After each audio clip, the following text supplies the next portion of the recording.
La maison que vous avez classée en 9e position se trouve en région PACA, à 15 km de Nice. Située dans un écrin de verdure sur un terrain agricole en escalier typique de la région, cette étonnante bergerie représentait le rêve d'Isabella. Alors au départ, je cherchais une petite bergerie sympa, au plus proche de la nature vraiment. Et dans la région, j'ai eu énormément de mal à trouver, parce que des bergeries comme ça, il n'y en a plus.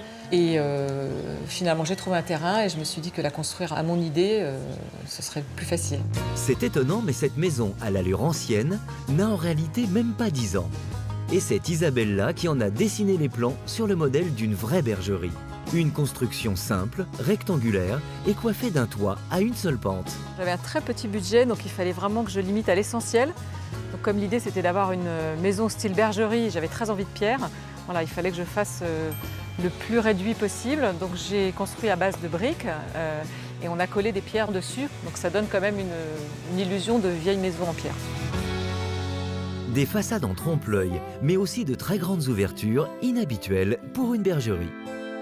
J'adore l'idée de vivre dedans dehors. Ces grandes baies vitrées me permettent d'avoir l'illusion d'être toujours dehors. Et voilà, j'ai l'impression d'être dans les arbres, surtout là, voir la mer en face, d'être au milieu des collines, c'est génial. Ouverte, lumineuse et structurée comme un loft, la maison est aussi très économique grâce à un ingénieux calcul sur son positionnement. J'ai bien regardé d'où venait le soleil et j'ai essayé de positionner la maison au meilleur endroit pour qu'elle soit illuminée et que le soleil rentre bien l'hiver pour chauffer la pièce. Et l'été, en revanche, comme le soleil est plus haut, il s'arrête à ras des fenêtres, donc on n'a pas trop chaud. Après, on a pensé les chambres pour qu'au lever du soleil, on ait donc le soleil qui rentre pour se réveiller, c'était plutôt sympa. Et en revanche, le soleil tournant de ce côté-là, à l'ouest, donc on avait installé la cuisine pour qu'en fin de journée, on ait le soleil qui rentre et qu'on ne soit pas obligé d'allumer les lumières et bien profiter. Finalement, on utilise très peu d'électricité, donc c'est plutôt bien. Ensoleillée, plongée dans la nature, pas étonnant que la bergerie d'Isabella soit devenue le rendez-vous des copains et des copines de la famille. On dit maison dans le sud, amis pour la vie. Ça doit être ça. À chaque fois, je viens pour un café. Je reste 3 jours, grosso modo. Partout où l'œil tombe, c'est joli, c'est mignon, c'est poncé, c'est charmant. Non, on est juste bien, c'est juste le bonheur. Pour donner ce cachet bien particulier à sa maison, Isabella a tout imaginé et arrangé elle-même, comme elle le faisait lorsqu'elle était styliste déco.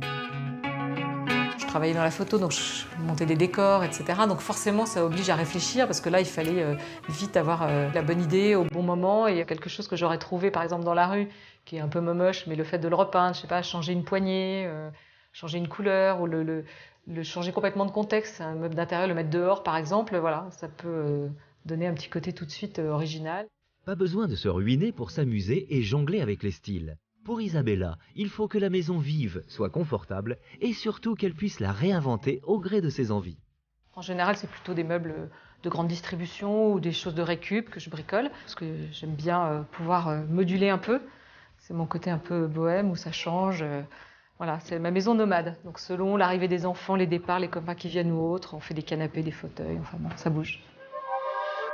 La cerise sur le gâteau, c'est la piscine, face à la mer et à la montagne. On avait envie d'une piscine, mais surtout pas une piscine qui ressemble à une piscine classique bien bleue, qui n'aurait pas pu se fondre dans le décor. Donc voilà, l'idée c'était d'avoir quelque chose presque qui ressemble à un lavoir. J'aimais bien l'idée du lavoir dans les vieux villages. Donc on l'a construit en béton brut en fait, on n'a même pas peint, on a testé comme ça et finalement ça se passe bien. Aujourd'hui, Isabella a créé une ferme bio pédagogique sur son terrain. En plus des vergers qu'elle exploite, elle accueille les enfants de la région pour des ateliers ludiques et nature. Une renaissance pour cette ancienne parisienne qui a construit son rêve de A à Z. Toute l'histoire de cette maison, elle est liée à mon activité ici, puisque j'ai voulu quitter Paris. J'étais vraiment fatiguée de la vie citadine. Donc l'idée, voilà, c'était du soleil, me rapprocher de la famille et vraiment être dans un lieu avec une vie beaucoup plus confortable. Where a flower grows